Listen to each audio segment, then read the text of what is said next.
let's finish off alkene reactions here. Right, so far we've covered these three here.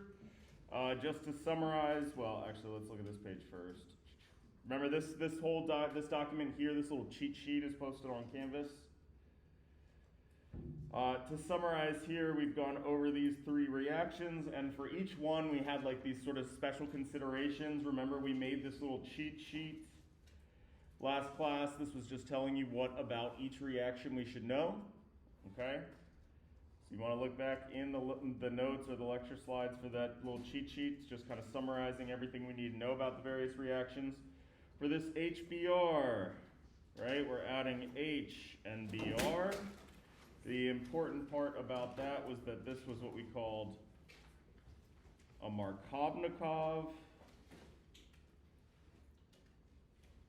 reaction, because the bromine specifically went on that more highly substituted carbon. We have the reaction with Br2, where we're adding two bromines on either side of that alkene. We didn't have to worry about any Markovnikov business with that one, but in the case of rings, we do have to consider the fact that this will lead, that this was what we called an anti-addition, meaning it will lead to the trans product, right? So one of these bromines is a dash, the other bromine is a wedge. And then the third reaction that we've discussed up until now has been when you have that same sort of bromine, but now in the presence of water. And now you have an OH group and a bromine being added. This was also an anti-addition leading to the trans product, okay? Furthermore, this was one where we had like these two considerations. Not only was it anti, but it was also Markovnikov, in that the OH group always goes on the more highly substituted carbon, right? So for each of these reactions, we got, we need to be able to predict the product. We have these two considerations. One, is it Markovnikov or not, right? It tells us which one is going to go on the more highly substituted carbon. And the other one is it an anti-addition, which leads to that specific stereochemistry when you're starting with a ring. All right, so these are the three reactions we've gone over thus far. We're going to introduce two more, actually three more by the end of the day, but two more right now. All right, let me just say that these reagents look really big and ugly, but let's just blur our eyes and skip past them for a second. All right, so let's just focus on the products here. Notice that in both cases, I am adding an alcohol group to my molecule. All right, on the other side is just a hydrogen. So just like all of these alkene addition reactions, we can sort of start to get our product. If we start with our starting alkene, we're going to get rid of that double bond, draw single bonds, and then we're just adding two new things to either side, right? In all these reactions, we see the same pattern. In this case, it's a hydrogen and an alcohol. So what's the difference between these two reactions?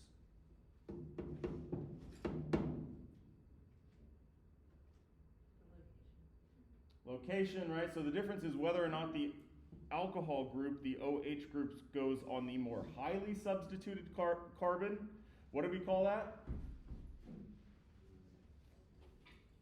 It's got that special Russian name.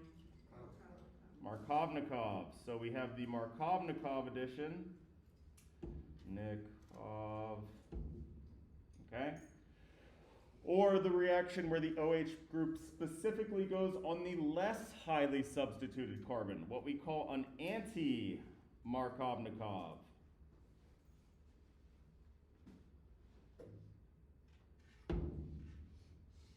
Addition. Okay? So both of these are adding this alcohol functional group, this OH group.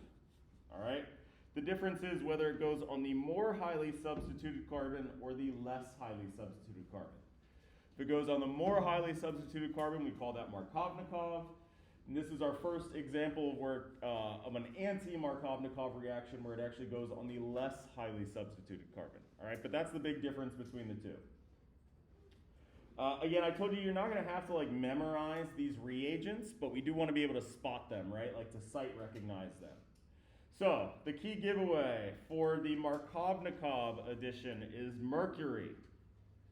All right, mercury is the one, the dead giveaway that we're talking about on Markovnikov addition of an OH group. All right.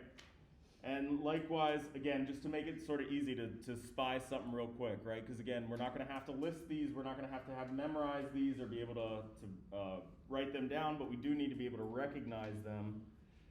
So then the giveaway for the anti-Markovnikov is going to be boron. We don't see boron very often in organic chemistry. Turns out that it plays a great role of putting alcohol groups on the less highly substituted carbon. All right, but just to kind of make our lives easier, up until now, HBr has been adding an H and a Br, pretty straightforward. Br2 has been adding 2 bromines, pretty straightforward, right? So this is our first list of reagents that look very wonky here.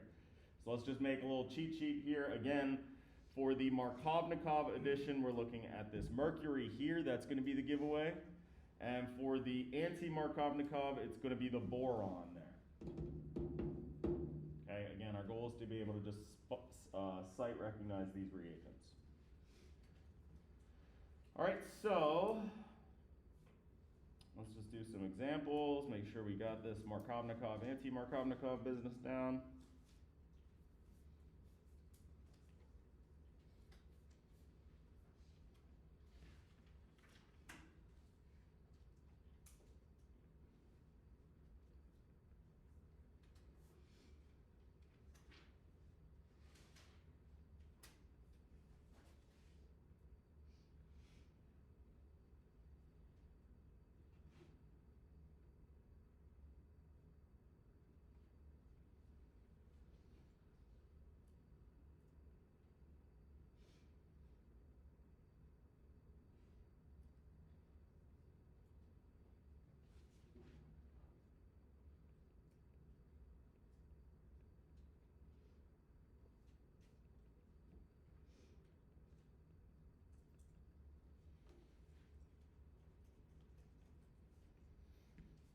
Everybody take a second and draw me my products that we would expect here.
So, how we're going to start off this problem, same thing that we could do with every single other reaction that we learned, right? We're going to start with the same structure, but we're going to get rid of that double bond and put in single bonds on either one of those carbons, right?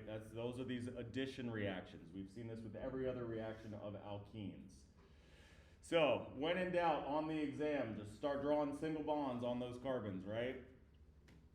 Hopefully, I don't want to see any creative linking of carbons. There's no changing of carbon-carbon neighbors, nothing like that, right? We want to make sure we start out with 1, 2, 3, 4, 5 carbons over here. We should have 1, 2, 3, 4, 5 carbons over there, right? So again, counting carbons is a really easy way to double check that you haven't made a silly mistake going from products to reactants. Question is, what are we going to add to either side of these? So with mercury, that's a signal that it's going to be what? Markovnikov or anti? The Hg is actually the Markovnikov one. So mercury is going to be the one where the OH group is added to the more highly substituted carbon, H on the less highly substituted carbon. Okay? And again, that sort of signal to me is going to be that mercury right there.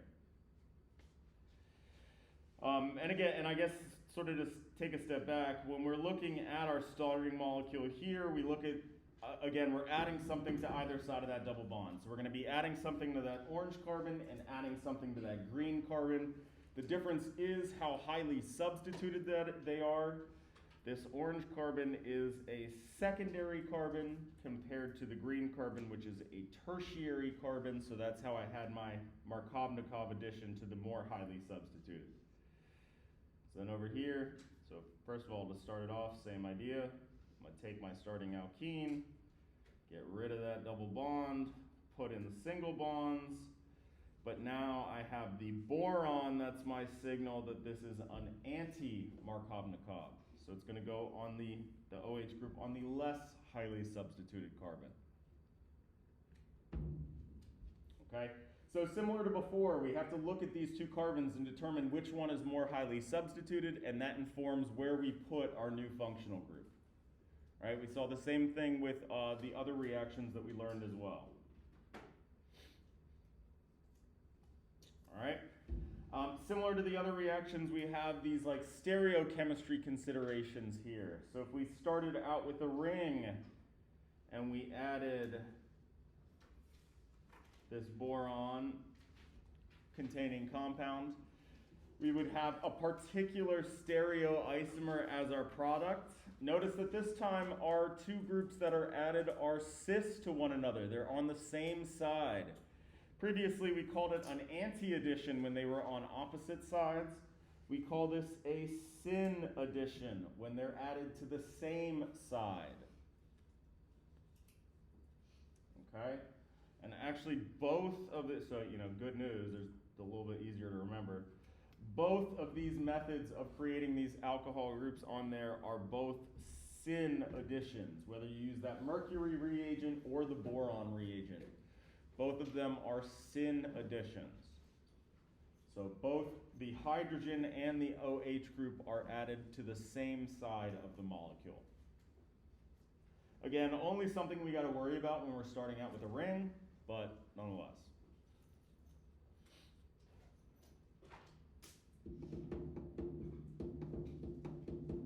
Okay?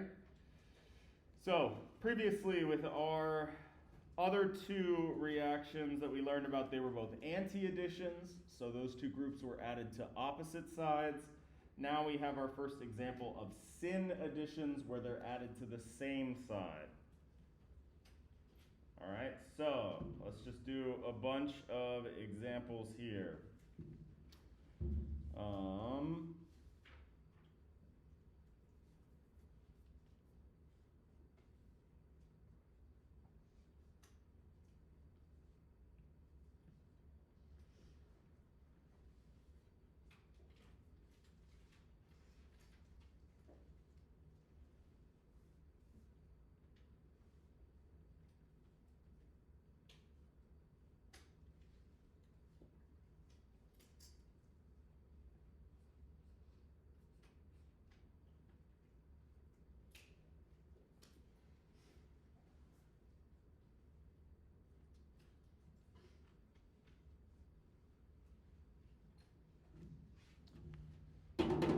All right, everybody take a second and fill in my little reaction wheel here. I'm missing 4 products for these 4 reactions.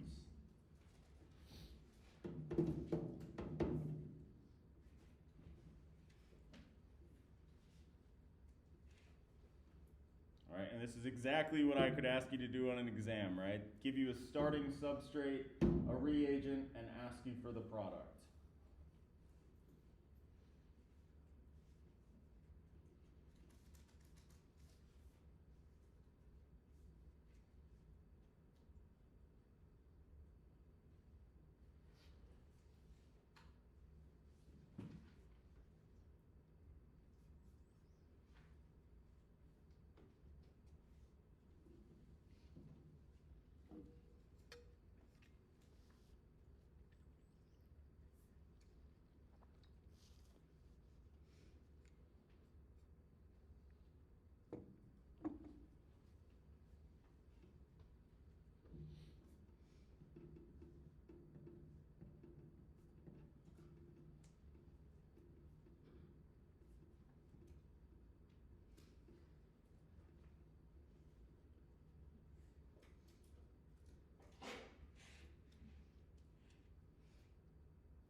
now going to be really good at drawing pentagons and hexagons by the end of the semester.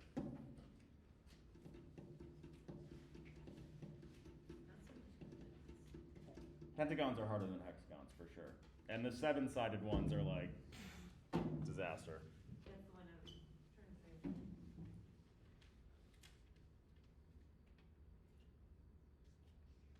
I didn't see the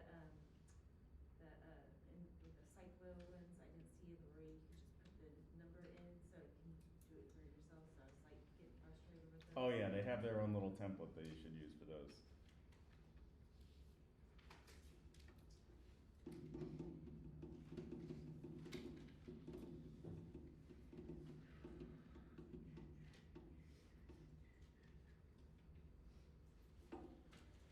All right, and so this is kind of worst case scenario, because not only do I have a ring, so I got to worry about that syn anti business, right? But also, if I look at these two carbons, I have this orange one compared to this green one. Which one is the more highly substituted of these carbons, orange or green?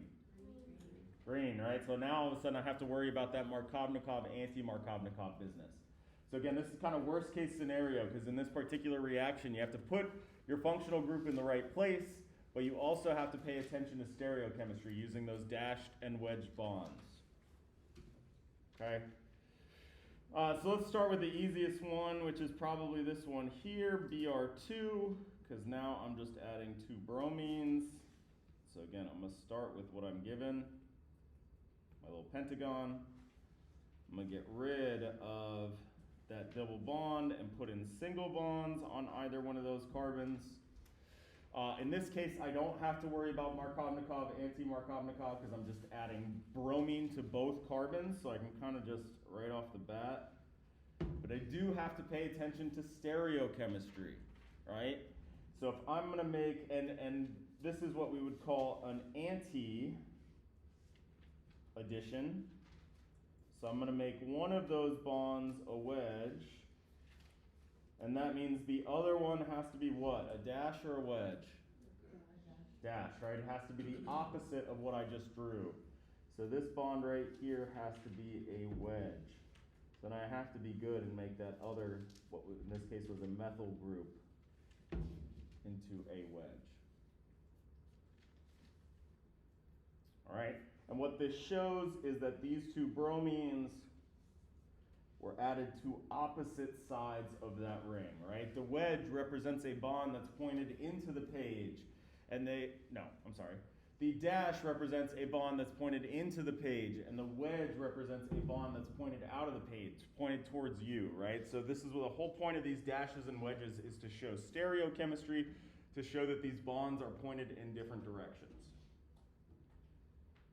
All right, so go on to bromine and water. Okay, again, same sort of procedure. Sort of trying to do this in a procedure kind of way so that everybody can see the similarities between the reactions. Again, I'm just adding something to either side of those double bonds. So first of all, what am I adding? When I see this list of reagents here, what is it that I'm actually adding? So I got an OH group on one side, and what's the other side? Bromine, right? So that's the first thing we need to know. What are we adding to our 2 bonds here? Now, in this case, this is what we'd call Markovnikov reaction. It matters what I put where. So what is going to go on the green carbon? The OH goes on the more highly substituted carbon, meaning the bromine will go on the less highly substituted carbon. And then am I done? No, because this is another one where I got to worry about that not Markovnikov, the anti or syn business. In this case, this is an anti-addition. So just like before, if I make one of these a wedge, the other one has to be a dash. And it doesn't matter which one you make a wedge or a dash, right? It could be the reverse. I could have bromine on the dash and the OH group on the wedge. The point being is they have to be pointed on opposite sides. Is that, okay. Yeah, methyl group has to be pointed in the opposite direction. Right? You can't have 2 wedges or 2 dashes on the same carbon. So if I did something like this, that would be super illegal. All right, if one's pointed one way, the other one has to be pointed the other way.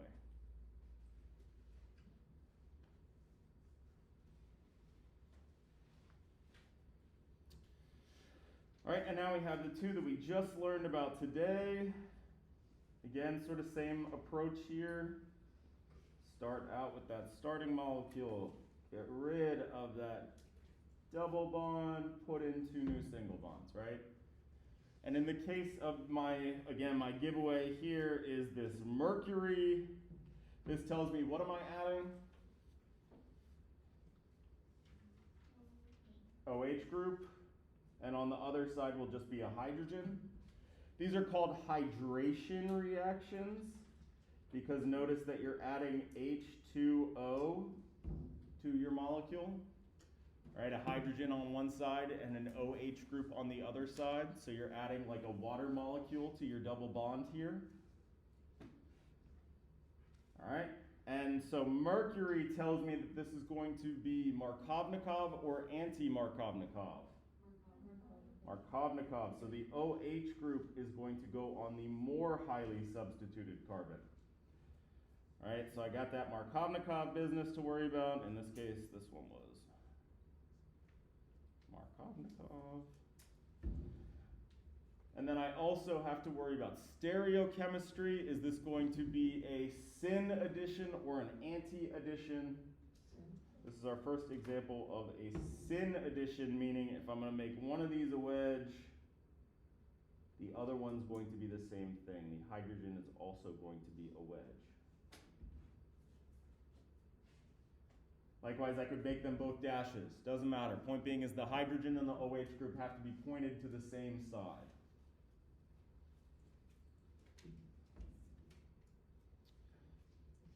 All right, and then for the last one here, again, the thing I'm going to look to be the signal is this boron. That tells me that this is an anti-Markovnikov.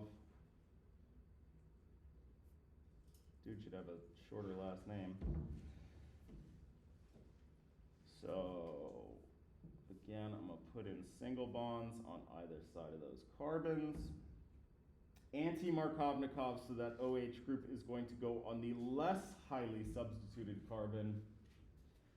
And then is this a Syn addition or an anti-addition? Syn addition, so again, I'm going to make them both the same. In this case, what did I do last time? I'll make them both dashes. Doesn't matter, right? As long as they're pointed to the same side.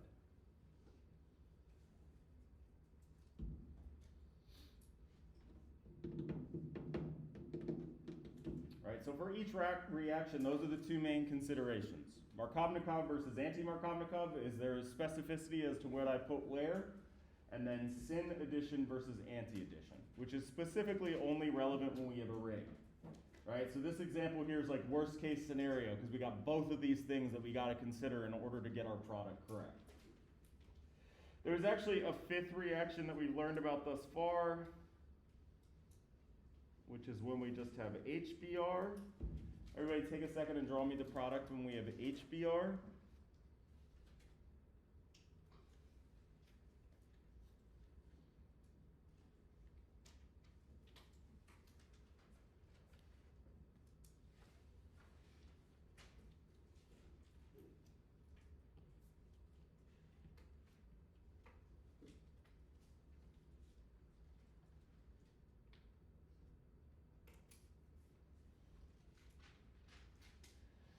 All right, so this one was Markovnikov in the sense that we have to make sure that we add the bromine to the more highly substituted carbon. Okay, but actually this reaction doesn't have that Syn or anti consideration. And so how we sort of represent that is we just don't draw dashes and wedges. We leave them as these straight lines here. When we leave it as the straight lines, we're essentially saying we don't know what the stereochemistry is. Right? Specifically putting the dashes and wedges is a signal that I know exactly the stereochemistry here. If we don't put them in, it just means I don't know. All right, so we would actually leave these as just these straight lines here instead of worrying about dashes and wedges for this particular bond. Truth is, you get a mixture of the cis and the trans conformations for this particular structure. for this particular reaction. Cool? All right, one more. I know these reaction wheels are very intimidating looking, but again, we're sort of just chipping away at it step by step. We got one more here. And that is when you have hydrogen gas over some sort of a metal catalyst. Palladium is really common. You can also use platinum or nickel, but there's some sort of a solid metal catalyst here. And notice that what we're adding is just hydrogens. Right, so H2 is, again, if I'm looking for that key like site recognized thing that tells me what the product is, that H2 is what's going to do it. I'm just adding a hydrogen to either side of this double bond. What's my new functional group that I've formed here? What do we call this kind of molecule? The only other type of molecule we've studied. What is it? Alkane, right? We only have hydrogen and carbon single bonds in this molecule. So this is how we turn an alkene to an alkane. All right, is through this addition of H2.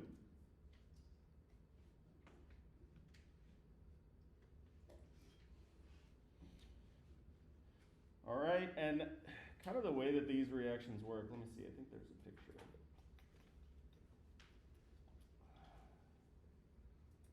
of it. Is again, it's over this like metal catalyst, right? So imagine just this flat surface, this piece of metal. Again, it's like palladium, platinum, or nickel are the common ones. What happens is your hydrogen actually will go and fix itself to that surface. And then the alkene approaches. Remember those double bonds are flat, right? So the alkene approaches this metal surface, and what happens is the hydrogens get added to the same side. What do we call that? Syn or anti-addition? Syn, right? So because of that solid surface kind of catalyst here, this is another example. If we look at our little cheat sheet, whoops, going crazy, of a Syn addition, where both of those hydrogens are added to the same side. All right, so we're converting an alkene to an alkane, and specifically the hydrogens that we're adding are going to go onto the same side.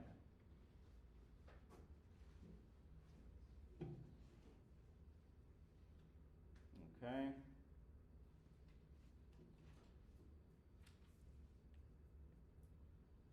Let's do this.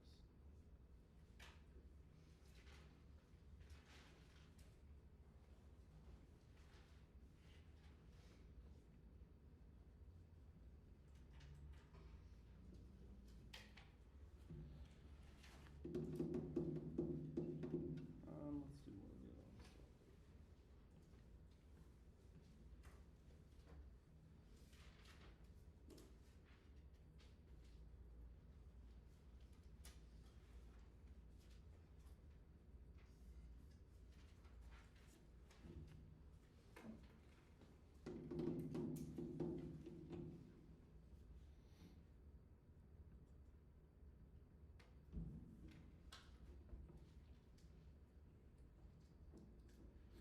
All right, so again, the name of the game is being able to predict these products.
right, before I go on, I want y'all to count carbons. Make sure you have the same number of carbons in your substrate as you do in your product, right? We can't lose carbons going from one to another.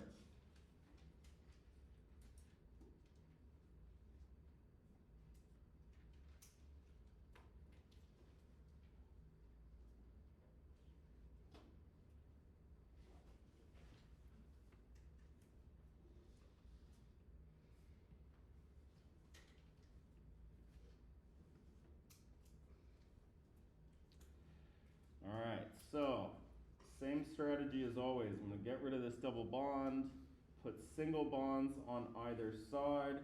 In the case of H2 and palladium, what am I adding to either side of this double bond? Hydrogen. And we got a ring, so I got to worry about syn anti business here. Is it going to be syn or anti?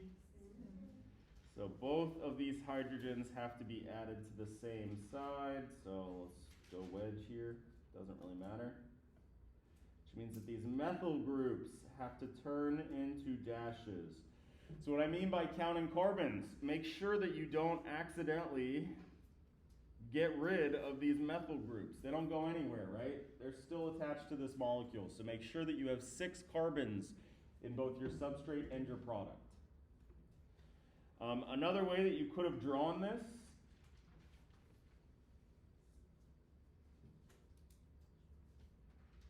is just without explicitly representing those hydrogens, right? Hydrogens can be implied, so either one of these two structures are equivalent. Whether you explicitly draw the hydrogen in the wedge bonds or you don't, same sort of idea, right? We can leave these hydrogens implicit. I'll do it like this just to make extra special clear what I'm talking about here in terms of what's being added to what. All right, but these are equivalent.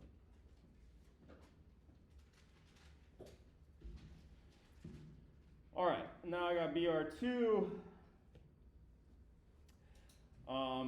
Again, I'm adding the same thing to both sides, so I'm just going to go ahead and draw my single bonds in on either side.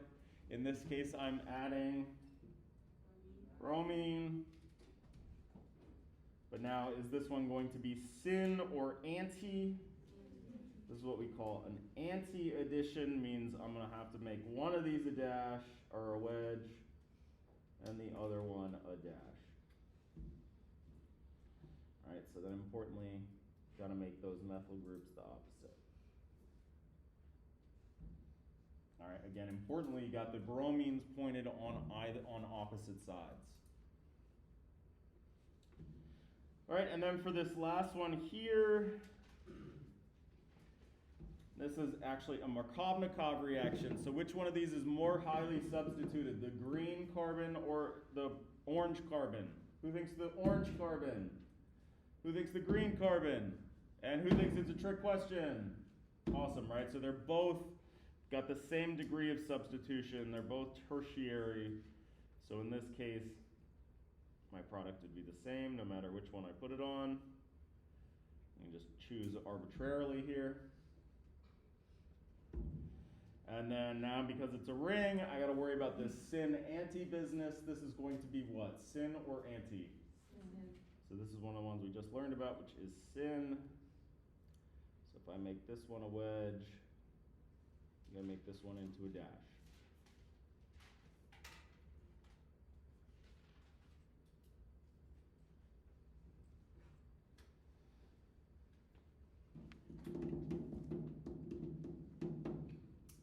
Cool? All right. So again, this exact PDF of this slide is posted on Canvas under the Chapter 3 introduction page. It's just the cheat sheet, right? It summarizes all the different reactions that we learned and whether or not they're Markovnikov. So if we just go through here, we can kind of summarize.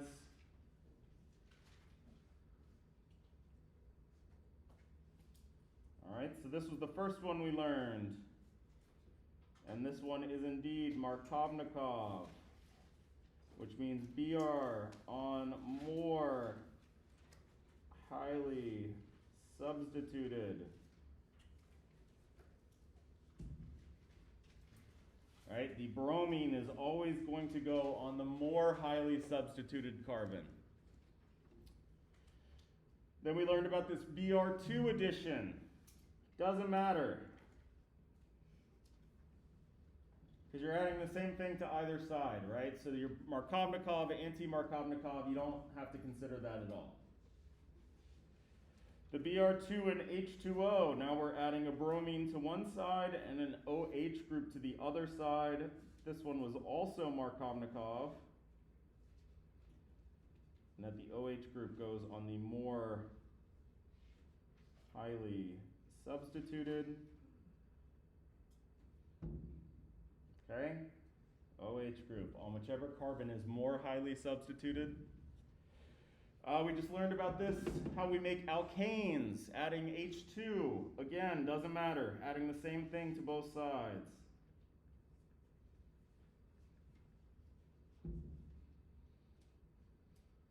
Now we have our two methods of what we call like the hydration reactions and adding an H to one side and an OH to the other side. This first one, where again I'm going to let mercury be my signal here. This is Markovnikov. Again, OH on more highly substituted.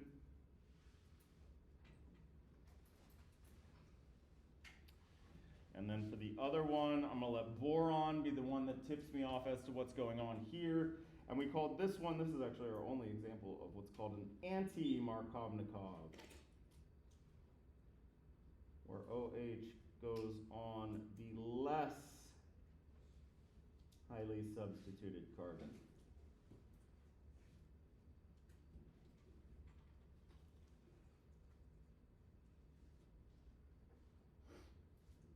Right, so two of them doesn't matter. Three of them are actually Markovnikov. All right, again, two of them, it doesn't matter. We don't have to consider it at all. And then one of them is actually anti-Markovnikov. So it's going to go on the less highly substituted carbon.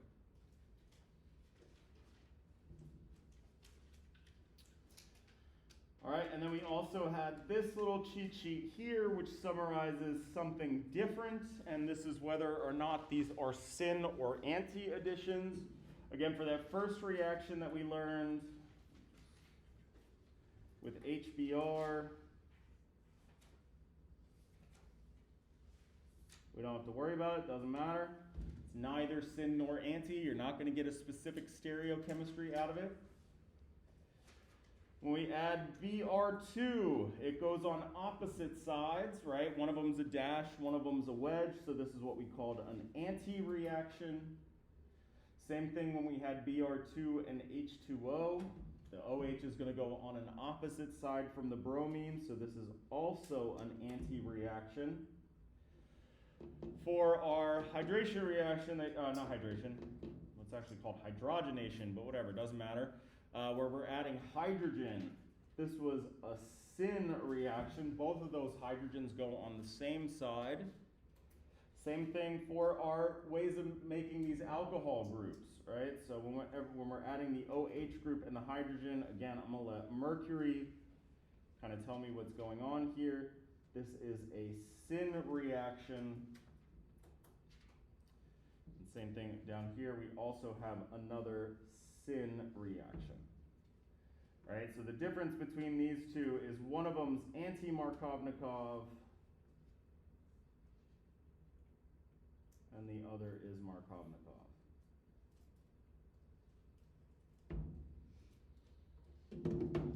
All right, so you can sort of use these slides to summarize what's going on here. We have these two considerations. One, is it Markovnikov or not? Do I have to specifically place one of these functional groups on the more highly substituted or the less highly substituted carbon? And then the other consideration is specifically when we're starting out with a cyclic alkene, what's my stereochemistry of my product? Cool? What's up? The reagents are always going to be the same, right? Reagents are always the same. These are the only 6 reagents that we got here. And again, you're not going to have to regurgitate them, so that's why I'm saying, like, focus in on just one of these things that's going to be the dead giveaway. The mercury, right? Ignore everything else that comes after that mercury. That mercury can just be the signal to you of what's going on. You're not going to have to like write these reagents down. You just have to be able to sight recognize them. So pick the one thing that's different. Again, we got the mercury in the one reaction and the boron in the other reaction. Let that by itself be the signal of what's going on. Ignore what's going on after that, okay? 2-semester organic chemistry course, we'd have to worry about everything going on in these reagents. For us, we can just sight recognize. Cool? All right, so these 6 reactions, these are what we got to know for our alkenes.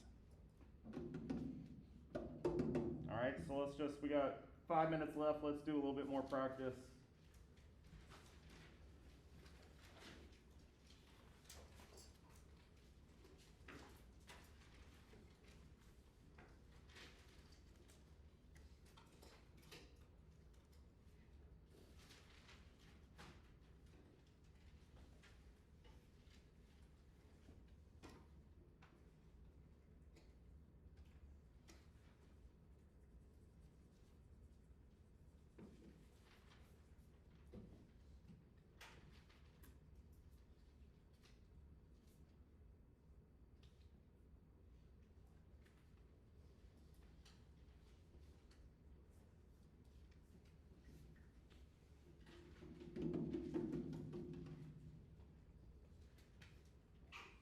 Bless you.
So for both of these initial reactions, again, same thing I'm going to do for every single one of these. I'm going to get rid of my alkene, draw 2 new bonds on those carbons. The difference between these 6 reactions that we learned is just what you're adding to either side. In the case of HBr, you're adding an H and a Br, so fairly straightforward.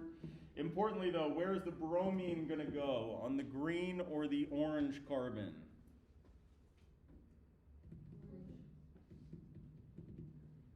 The bromine is going to go on the more highly substituted carbon, in this case the green carbon. The hydrogen goes on the less highly substituted. All right, so bromine on the more highly substituted.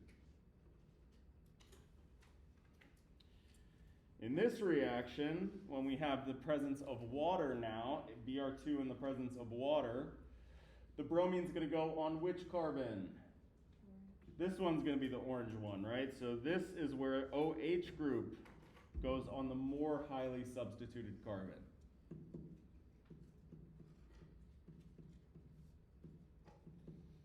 All right, so now for this next one,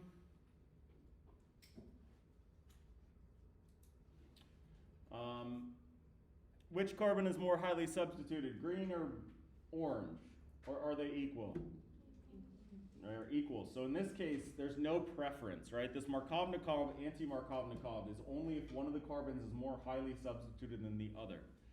If there isn't any sort of a preference, like in this case here, we actually have to draw both products.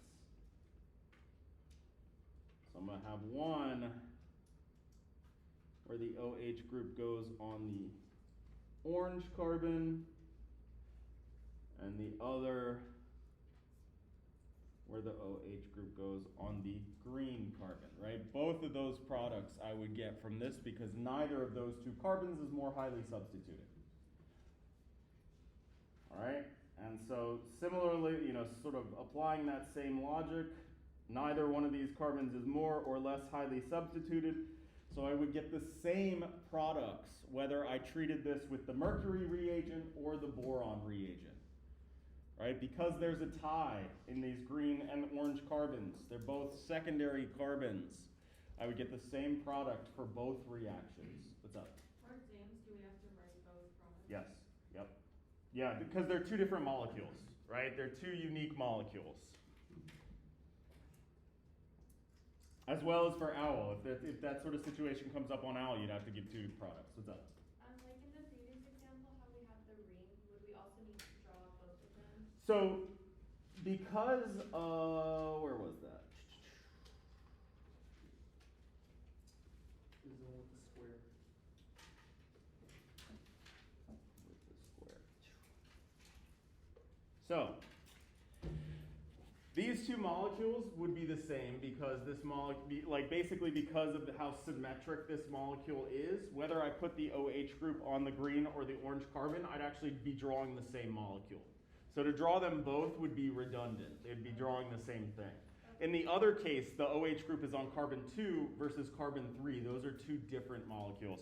So that's why I didn't go through the process of drawing two things here, because I'd actually be drawing the same molecule twice. Okay. What's up?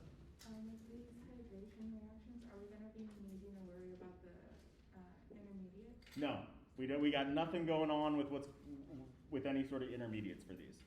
The only ones that we have intermediates for is this one here, the bromine, and the first one we learned about, the HBr.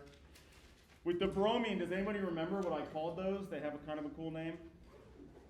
They're cyclic for sure. That's the most important thing to remember, right? They're these cyclic intermediates. They form this triangle, and they're called bromoniums. Bromonium ions. But yes, again, I think the most important thing to remember is that they're cyclic.